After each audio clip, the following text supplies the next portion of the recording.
summer's evening, standing on the mound. The ballpark's full of cheering crowd. Home team's back in town with all pitches. Good evening, everybody. Welcome back to another edition of the Painting Corners Baseball Podcast. It's your co-host, Johnny C, joined as always by the one and only Aidan Smith. We're live.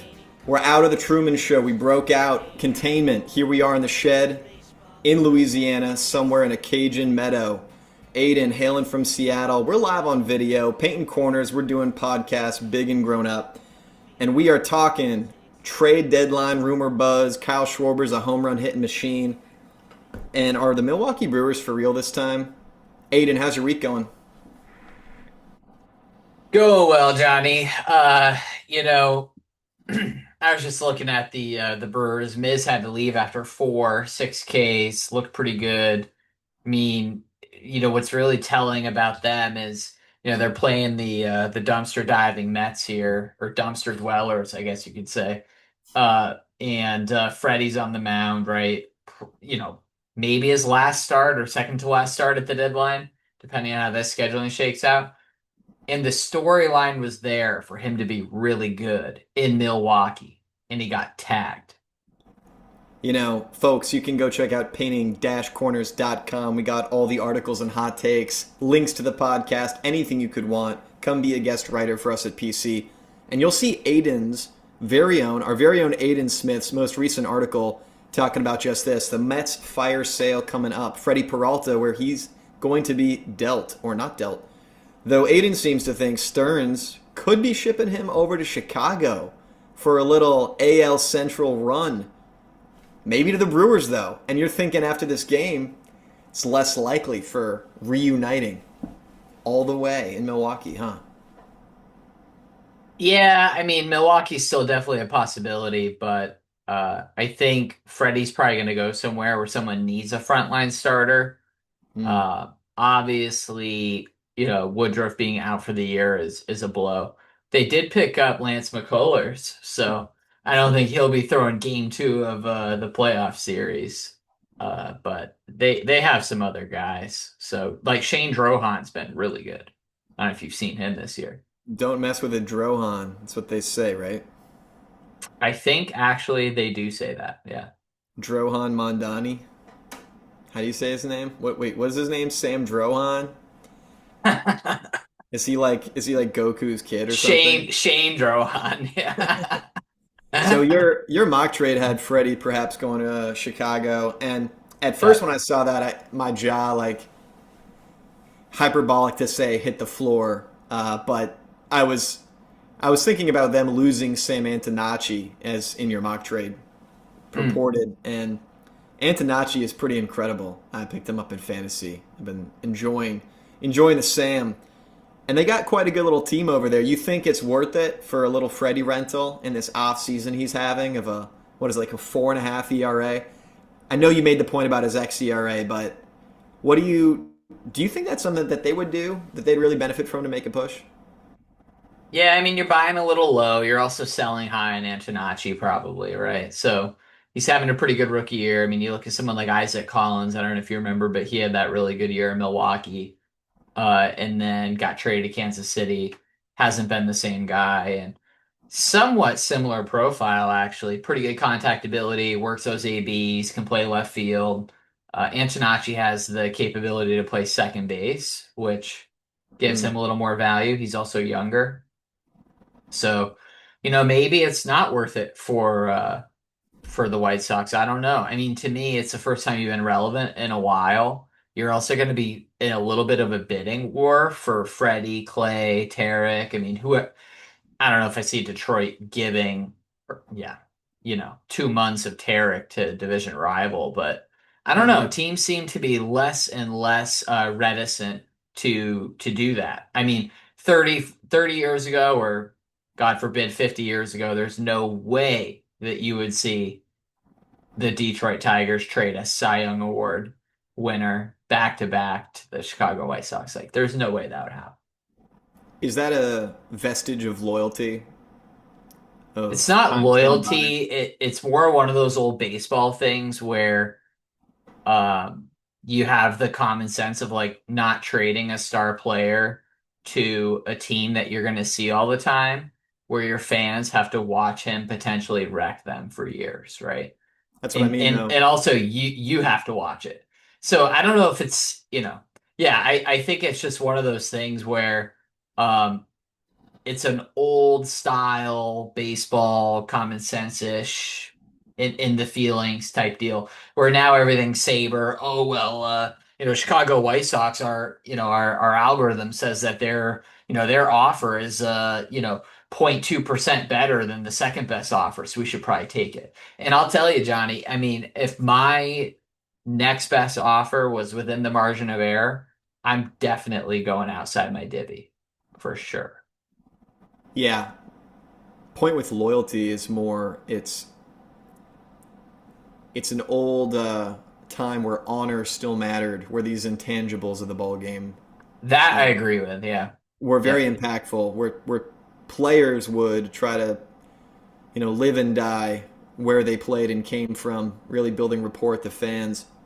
But Mhm. nowadays we live in the shrewd margins, right, of sabermetrics. Everyone wants to be Billy Bean and find the new derivative equation to find the little margin nudges and minimize the loss function and eke out windfall profits where there were none where somebody didn't see them, right? It's all about arbitrage in this game of power, and whom can find the little nudge that no one else has seen or created an equation for. That's really what the court alchemists are doing here, turning lead into gold. And it seems to me that the Astros with their little pitching factory back in the 2015 to 2019 Hold on, range. Johnny, 1 second. We have breaking news. What's up? Breaking news. Lance McCullers is making his Brewers debut. Oh man, let's get this live. We got to see this for the old time's sake. No way. No way. He's rolling out a 6.86 ERA against the Mets. Are you serious? Is he actually pitching right now? Yeah, he just came in with Whew. Craig What's Up Yoho pitch an inning after Miz. Okay, so Fre he is yeah, piggybacking on Miz right now. a little bit Okay. of a piggyback. Freddie got rocked. We're looking for Lance to get some outs, soak those innings up. That would be a great weapon if I had to be a medieval knight. I'd probably go for the lance or Hmm, spear. interesting Feel choice. I'm a range man, but I also want to be able to retain my weapon, not just be an archer, let it fly, and now my arrow's gone. It's like keep my large arrow with me with the spear. Although there is an argument to be made that if you have the spear and you're fighting someone with a longbow, Yeah, you're in big trouble depending on where you are, aren't dodge. you? Got to dodge really Yeah. quickly. Yeah, Yeah. good luck. But yeah, the Brewers seem like an interesting destination for Peralta reunion. Back to that idea of like loyalty and honor. I'll wrap there quickly. Mm. That I think that when you made the point about Isaac Collins, right, or these guys that get traded, sometimes we look so hard at the margins of Saber that we think that therefore this will be the same thing. It'll translate over. We don't take into fact the intangibles or moving to a big city. Look at Kyle Tucker moving to the Dodgers, playing under the big lights of a larger show. Perhaps he's intimidated. Who knows? I think that Freddie coming home to Milwaukee could be good for him, calming him down back in the quiet pitching lab of ignominy and finding himself again. I feel like Freddie Peralta is a Milwaukee Brewer. So that might be the best thing for his career. Maybe these players will revert this sabermetrics margin fetish of the court wizard alchemists looking at spreadsheets all day by realizing for my career the best thing to do is focus on loyalty, honor, and going back to the team that made me. Yeah, I think there's a point there. I mean, ultimately, it makes sense. I mean, he doesn't have a say in the matter because he doesn't have like 10-5 or no trade rights or anything like that. I mean, he's going where he's going, right? But yeah, I mean, Freddie to me, I think needs to go to a place where he can get right and look, somewhat decent for a market year. The idea of him landing the money that he would have ended that he would have landed, if he had been a free agent at the end of last season. He's probably not going to get there. I mean, at this present moment is a 4.86 ERA. Yeah. So not so hot, right? And it's almost like the Zach Gallen year. I don't think the stuff is as bad as Gallen, but you almost wonder if he's going to get back to where he was. And so he needs to show that over the next 2 months. Hey, I'm still Freddie. I can be Milwaukee Freddie for my next team. Breaking news: Lance McCullers, first at bat as a Milwaukee Brewer, strikes out Francisco Lindor. I think that says more about Lindor than it says about Lance, to be honest. But You know what? It's very popular to dunk on Lance McCullers, but when he brings out the Batman shoes in October, we're bringing a World Series championship to the Milwaukee Brewers. Sponsored by LaCroix. Quick merch plug. Quick merch plug. Everyone, go on down to painting-corners.com. You can get slash LaCroix. slash LaCroix for merch promo code SIPIT. That's a joke. Painting Corners, we got merch on the store. Look at that nice hat. You want that hat? We got That's shirts, sweatpants, baby clothes. Feed the replacement rate. We love our baby clothes, don't we, Johnny? Absolutely. Where do you want to go? We got a lot to talk about and to get into with this trade deadline. Can we do Tarek? I think I would love to talk Tarek after that performance he had. Let's talk Tarek.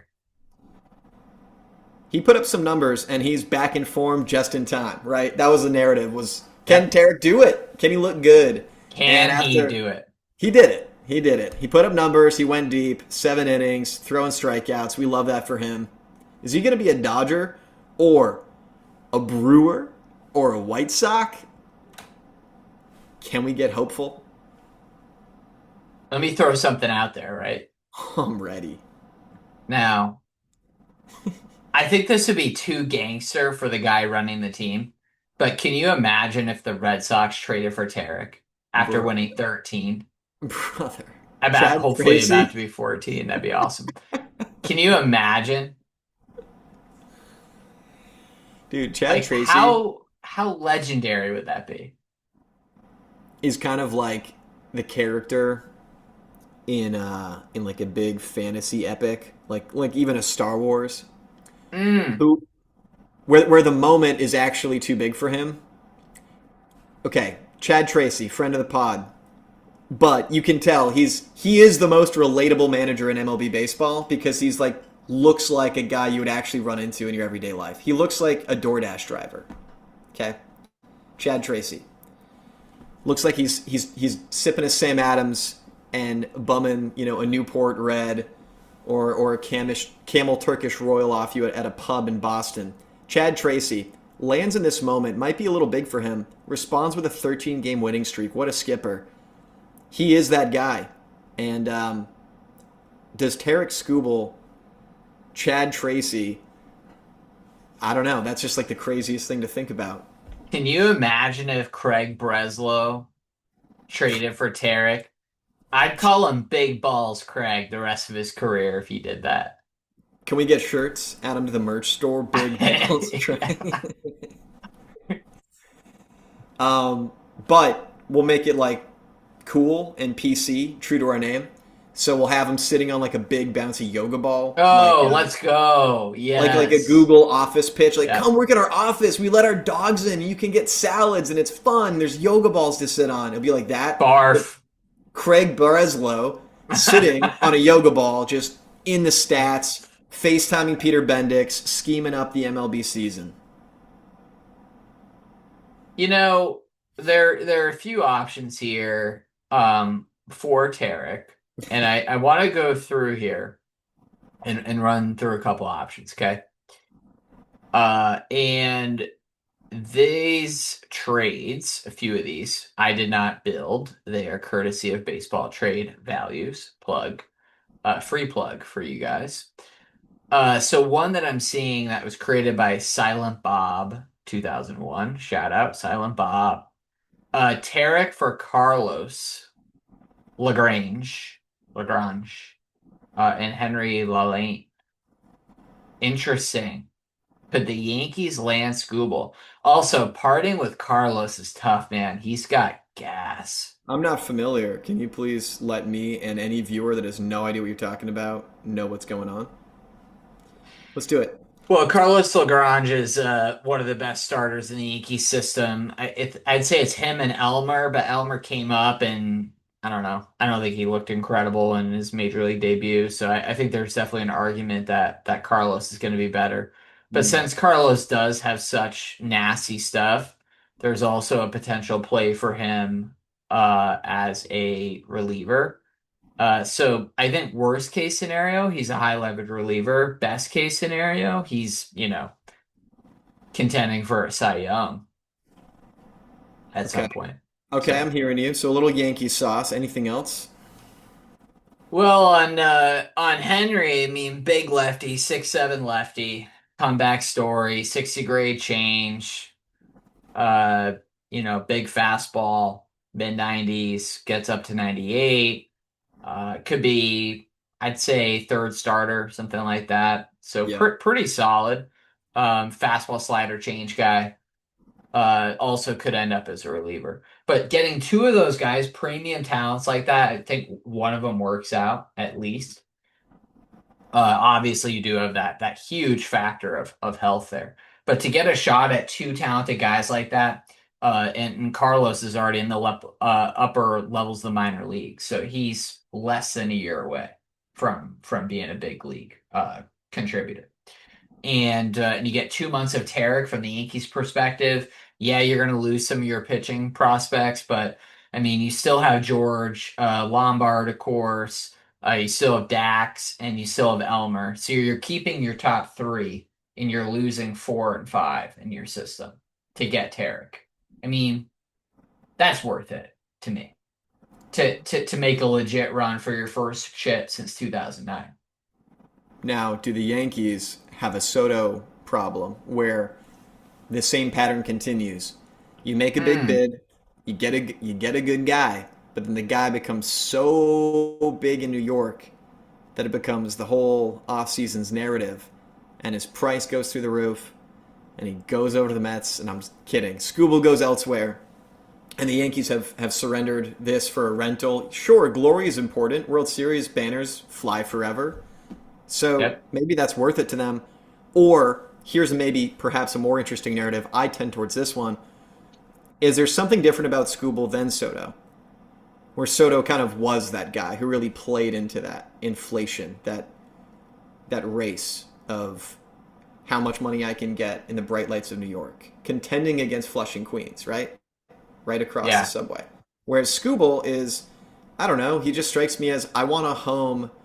I could be down to supplant Garrett Cole as the home team ace, or at least co-ace with him. It'd be another Clemens and Pettit. We haven't seen that for a long time. So here's the thing, right? So Tarek went to school at Seattle U here, a couple miles from me.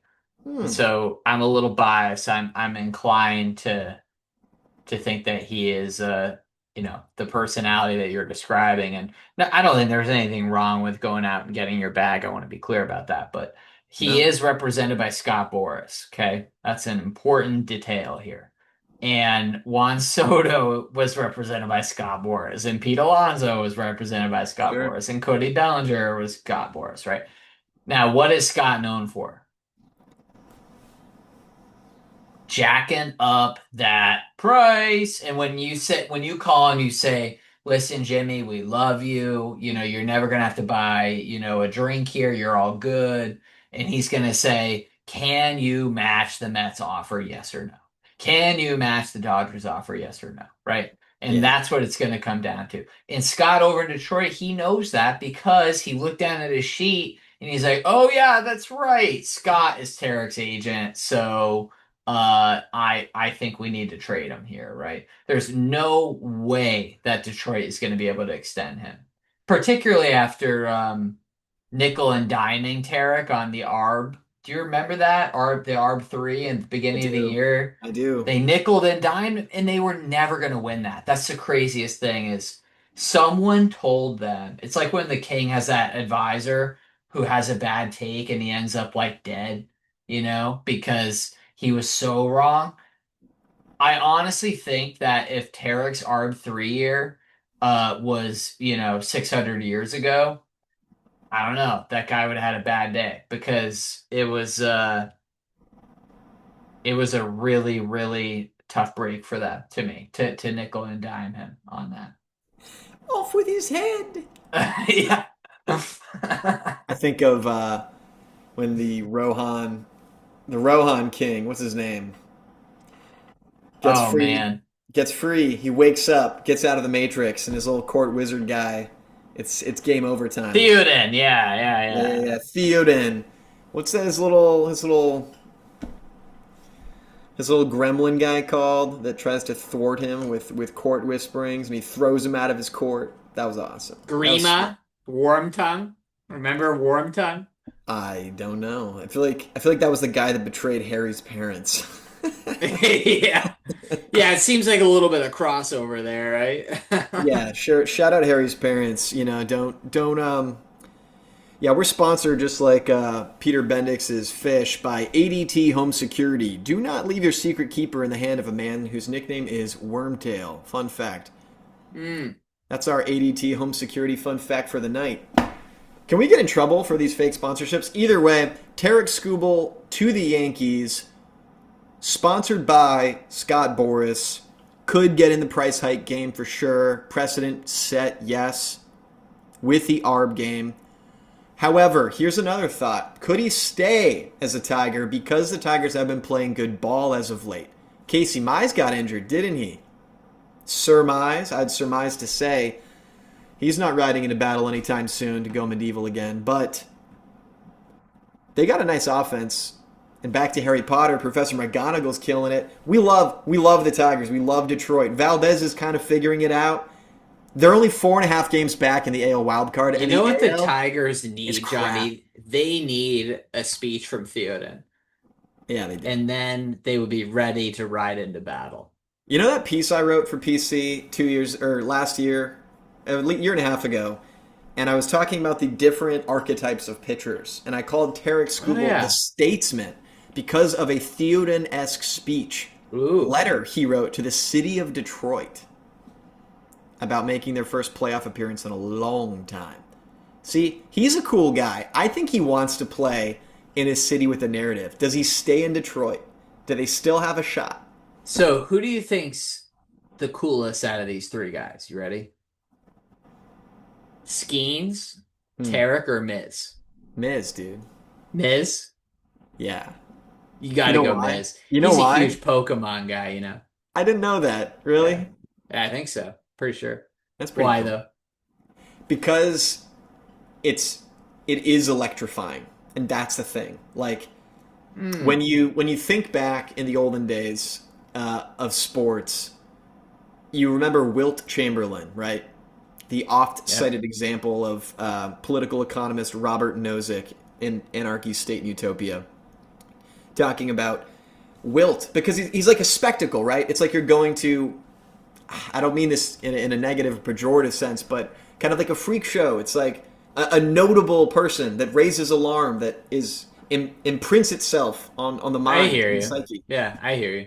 He has that to him. He is a little freaky in a way. Well, and Shohei has that, right? The pitching and the hitting, and or remember Pat Van Deet, that ambidextrous guy who threw like 20 games. I might try to get him on the pod, man. That's sick. Pat sounds like a cool guy. He's in sales now, but he's been on the Bananas. He got drafted by Billy Beane, I think, and like threw with both arms. Like, that's a cool guy. I mean, that sounds pretty sweet. That's a good start, I'll say. I don't know him. I don't want to call him a cool guy quite yet. I'm gonna be the bad cop here and just be a little reserved, But ambidextrous pitchers that play in 20 MLB games that get recruited by Billy Beane and play for the Savannah Bananas, that is pretty cool. Oh, so he debuted for Oakland, but actually drafted by the Yankees in the 20th round out of Creighton University in Ohama. What was a signing bonus back then, do you think? Like a bag of bananas or something? Yeah, probably not very good. Got the Honus Wagner treatment. Yeah, so Tarek, I know that's kind of the main narrative. Is there any like exciting dark horse candidate that could muscle it up? The White Sox got tons of prospects. We're always talking about them, but it is a weird rental thing for 2 months where Yeah. it it's sort of like you have a PhD and then you go to apply at McDonald's. It's like they're still going to deny you because it's like, brother, what are you doing here, kind of thing. It would. What I mean in that analogy is, applying to the Tarek Skubal position. Hey, can I have you for my team with these like rock star prospects for a 2 month borrow? I think the Tigers are gonna be like, are you serious? Like, what's wrong with you? What's wrong with them? Are they Grayson Rodriguez? Come on, get out of here, weirdo. So, it's Yeah, the Brewers are in play there, for sure. Dodgers. Honestly, I've heard some people say the Rays. that's crazy. Can That's you no, imagine? I can't. I just can't do it. I cannot. I'm not sure I see. So I could see Tampa landing someone like Luke Weaver, as I said in my article, Yeah, landing someone like Freddie sure. or even Clay, but I don't see Tarek. I just don't see them putting up the prospects that it would take for 2 months of Scooble. Yeah, I don't know. I think the Brewers is the most exciting narrative because they are. It's like, come on, crapper, get off the pot time. Well, you Let's. do have the best system in baseball, arguably. Most talent, right? Yep. So Jesus Mate, Luis Pena, Cooper Pratt, who I think is 3 for 3 or 4 for 4 today, Luis Lara. So that's your top four. Those guys are all just studs. Chomping at And the bit here. you don't need all four, right?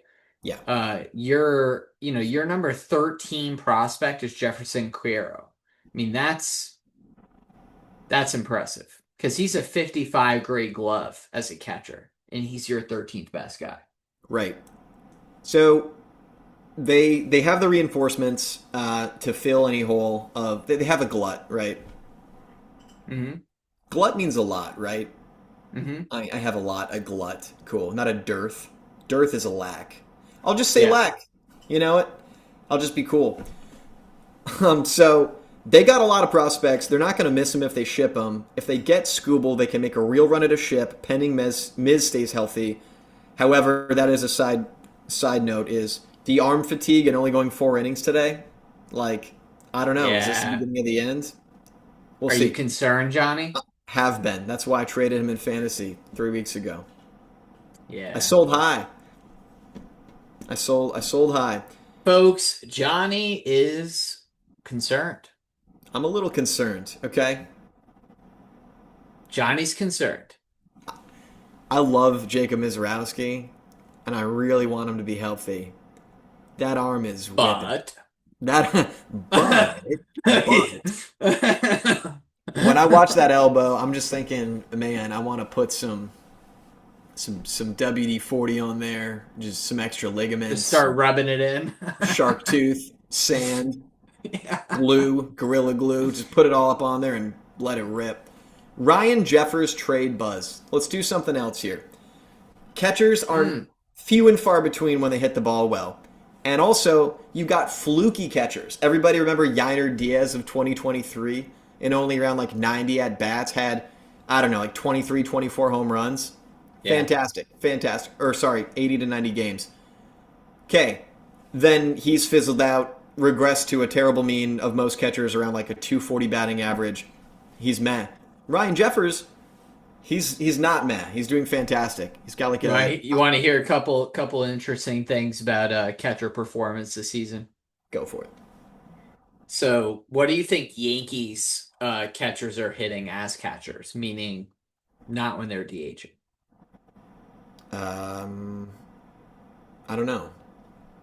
172. Okay. Chicago White Sox 165. Phillies 183. So those are three teams right out of the gate.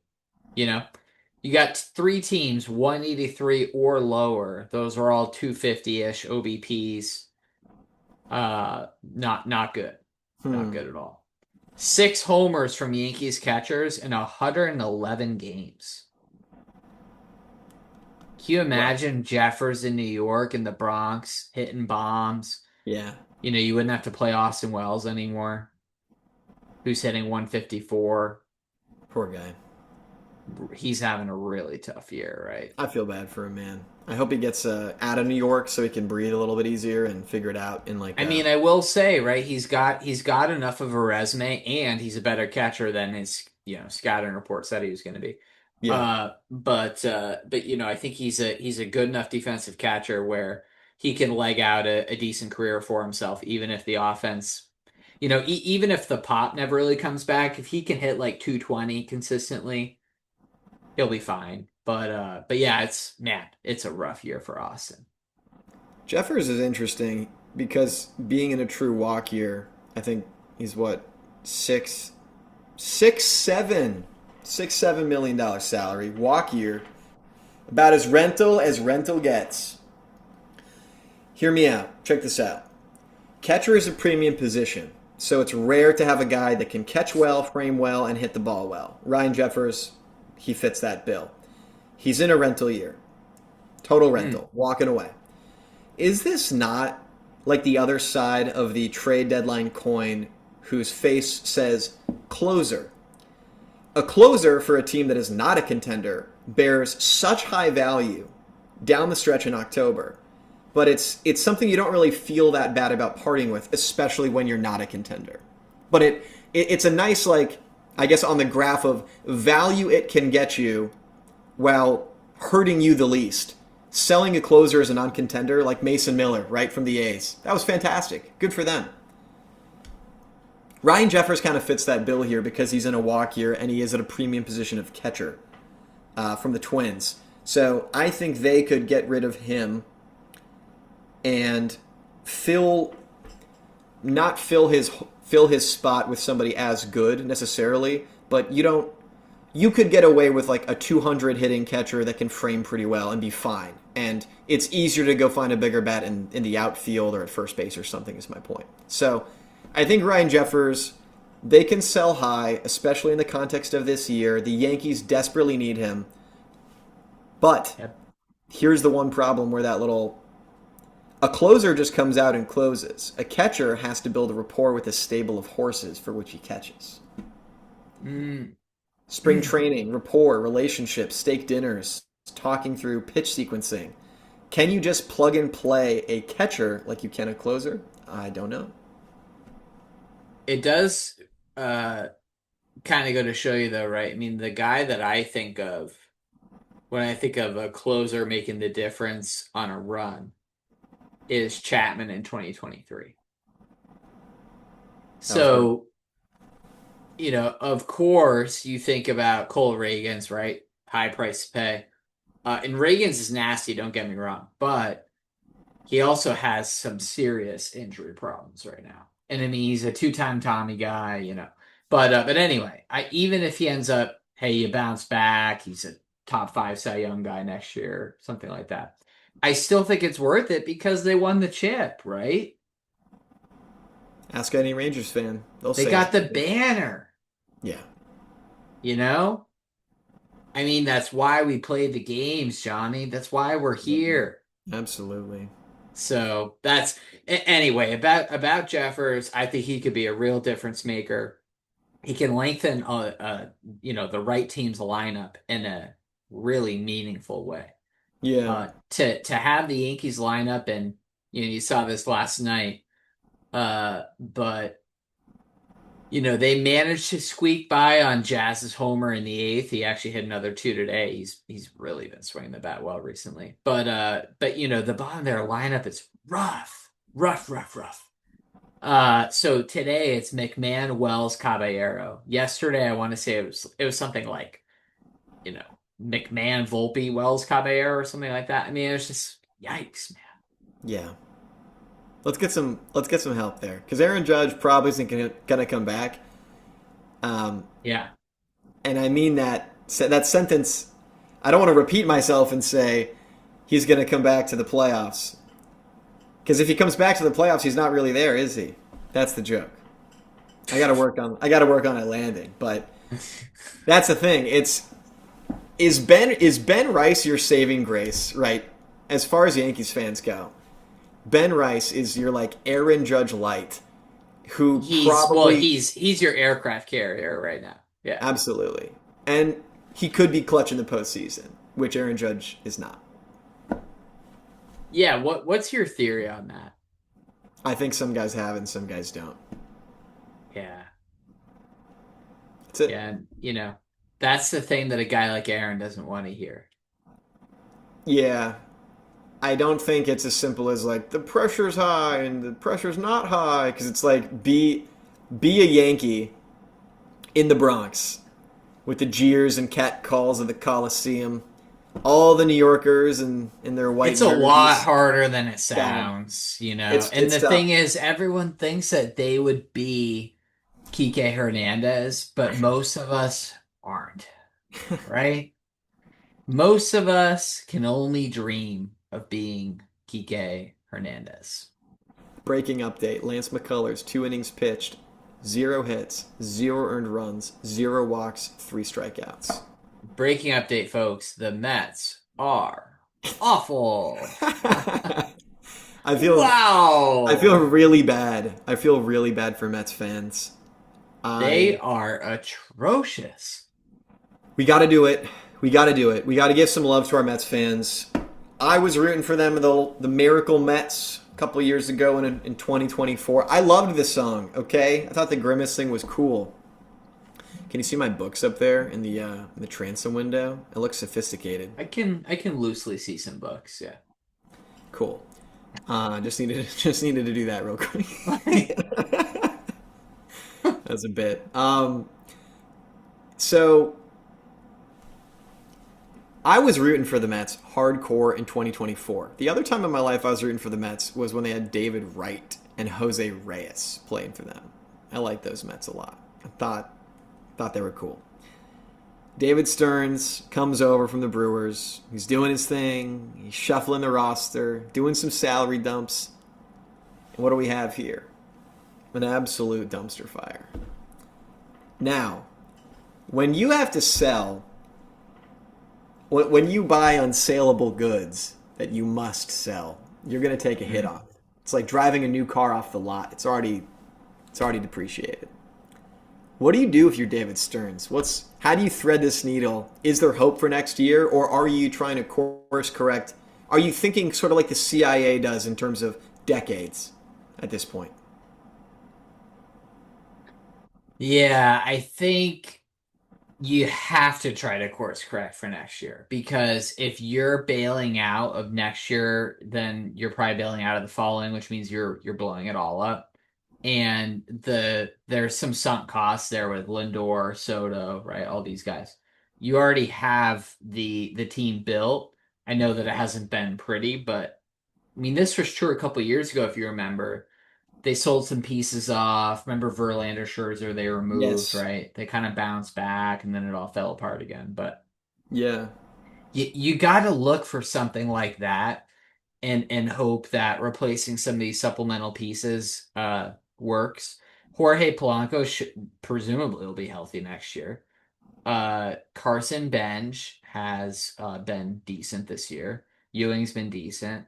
Bo Bichette's been a huge disappointment. Lindor's a disappointment. Brett Beatty, disappointment. Alvarez has been pretty good. I mean, there's a chance they trade Alvarez, depending on what they're trying to do. They can get a lot for him, Wow. I don't think they will. But regardless, you have your star players that have been disappointments, and then you just have like a lack of player development as well. I mean, Brett Beatty was supposed to be, 750 OPS bat, play second base, play third base, and he's not that guy. And then Mark Vientos can only hit fastballs. You're not that guy, pal. Johnny, sometimes you just have to know that you're not that guy. That's called humility. Right size thoughts. Right size thinking. Humility works both ways, right? So if you are Tarek Skubal and you have a nasty changeup that shares the same pitch tunnel as your four seam, and you say to anybody, "I'm very good at pitching." That's humility. You know what's not humility? It's false humility. Trying to BS people about how humble you are and trying to self-deprecate. I think It's that's a really annoying. important observation. Yeah, we're doing some deep cuts tonight.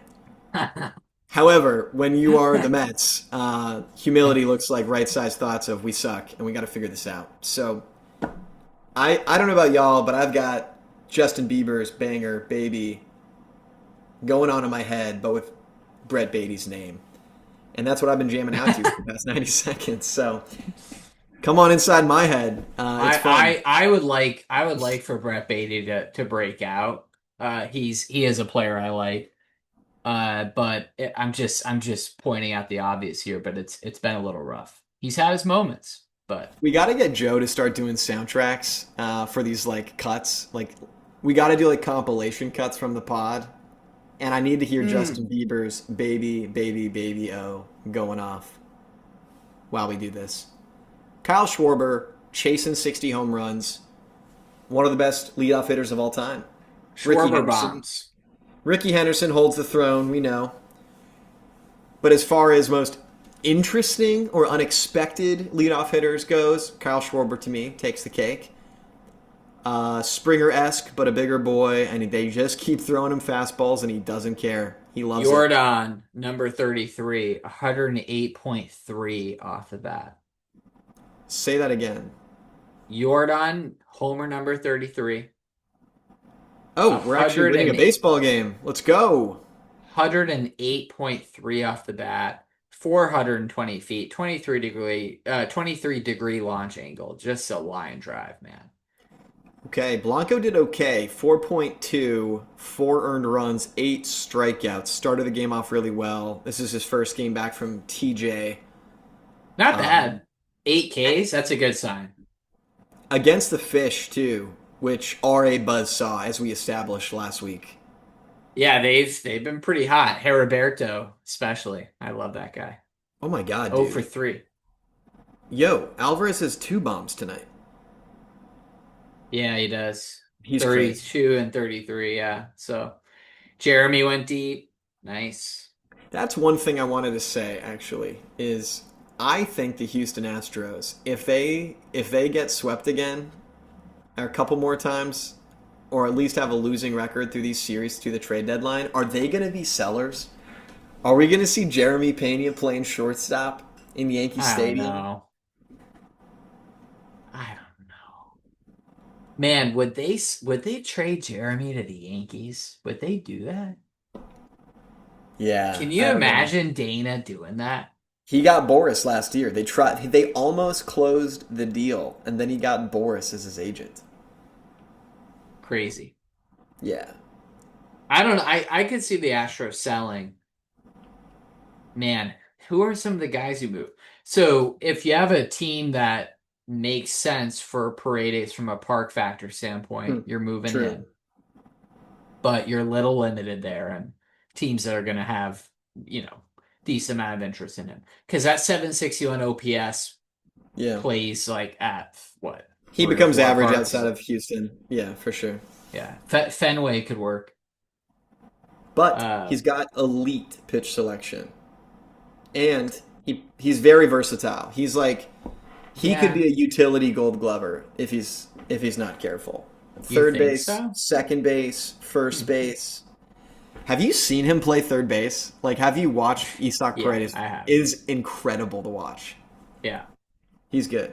It's funny when Matt Chapman made a play a few weeks ago and threw to Raffy, and Raffy had this look like, oh, that's why I'm not at third base. Just like, Humility. wow. There we go, full circle. But yeah, man, Chapman's so good. And Arenado's so good. He's my Game favorite. tying homer in the bottom of the ninth the other night. Really? That's Man. sick. I love Arenado. I watched this. I think I said this on the pod before, perhaps. At least to somebody I've said this before, but I watched on YouTube one day just this long video of him taking ground balls at a Mile High Stadium in his Yeah. Rockies uniform. Just like the interviewer was like, "How are you so good at third base?" And he was like, "I don't know, just watch me do this, practice." It was cool. He's so rhythmic with it. Very impressive. Very smooth, right? Well, he went to El Toro, which coincidentally is where Chapman went. The Bull? High school. El Toro High School in California. And Got so the two third basemen, well, two out of the three, I guess you could say, of the generation went to the same high school at the same time. That's interesting. What are the chances of that? I don't know. I wasn't good at statistics. So, so Nolan's older than Chappie, and so I didn't pay attention in stats class. Is what I want to rephrase my statement. yeah, I really chilled out senior year of high school. you Yeah. chilled out I chilled. chilled out a little too hard. Did you Barely chill out enough. as hard as Nick Castellanos having a beer in the dugout? Pretty much. Pretty much. It's actually Man, pretty close. I couldn't believe it when I saw that. I was like, is he actually doing that? Dude, he has. What would have been so sick is if he ended up doing a sponsorship for that particular beer brand. Oh, That would have I been know. awesome, dude. They could have I cashed in on mean, that shit. we're not surprised that he got benched, though, right? Dude, that would have been meme magic. That would have been like where art Yep. is bigger than reality. So let's just do a quick rundown, I guess, because we're getting towards the end of the pod. Here are some names that you could see traded. Byron Buxton. He could be gone. 2 from the Twins. Joe Ryan as well. An interesting team, the Washington Nationals. They can hit the crap out of the ball, but they're losing more games than ever because of their closers. 8th and 9th inning, just absolute dog do. C.J. Abrams, talking about their glut, not dearth. You want to pass your SAT verbal? Come on over to paintingcorners.com. Just kidding. C.J. Abrams could go. Reed Detmers of the Los Angeles Angels. I'm just going down the ESPN top list right here to the names that draw my eye the most. Detmers Reed is an interesting one. Yeah. He is. I was watching him early in the season. This guy was making a prediction that he was going to be a real deal this year, and he has had those flashes of brilliance. He's had some real games. And other games where he kind of does the Tatsuya Am I Light thing, just completely, again, dog dues. Reed Detmers, though, being a lefty, he's got 2 more years of control after 26. That's 2 premiums right there. That could be interesting. And the Angels with their new ownership, I don't know. Maybe they're going to make a real move. So that's it for us. I just wanted to touch on those names. We're closing off. We're signing off. It's been a wonderful pod with everybody. Y'all take care. Painting-corners.com. You know the website. Come give us a follow. We appreciate it. Hit the bell for notifications. Tell your friends. Tell your wife. Tell your brother. Tell your coworker. Yuck and ball every week. We're out. For the loyal fan.